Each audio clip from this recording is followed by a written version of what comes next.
রাসূলুল্লাহ সাল্লাল্লাহু আলাইহি ওয়াসাল্লাম বলেছেন, যখন আমার উম্মত এই 15টা পাপে লিপ্ত হবে, এই 15টা পাপে লিপ্ত হবে, তখন তাদের উপর আল্লাহর পক্ষ থেকে আযাব এবং গজব আসতে শুরু করবে। হাদিস আসলে অনেক আছে, কিন্তু সবগুলো বলার সময় থাকবে না, আমি মূল কয়েকটা বলছি, এগুলোর মধ্যে সব পড়ে যাবে ইনশাআল্লাহ।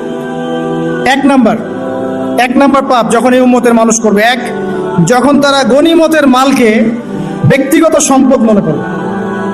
গনিমতের মাল বোঝেন? রাষ্ট্রীয় সম্পদ, পাবলিক প্রপার্টি, এটাকে যখন মানুষ ব্যক্তিগত সম্পদ মনে করে ব্যবহার করা শুরু করবে। এটা কি মিল পাওয়া যায়?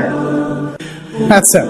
2 নাম্বার, যখন কারো কাছে আমানত রাখা হবে, আমানত, এবং সে এটাকে ব্যক্তিগত সম্পদ মনে করবে। বুঝতে পারছেন? আমানত রেখেছে, এটা খেয়ানত না করাটাই কর্তব্য, কিন্তু এটাকে যখন ব্যক্তিগত সম্পদের মতো মানুষ ইউজ করবে, শেষ করে ফেলবে, নষ্ট করে ফেলবে, তখন আল্লাহর আযাব আসবে। 3, যখন মানুষ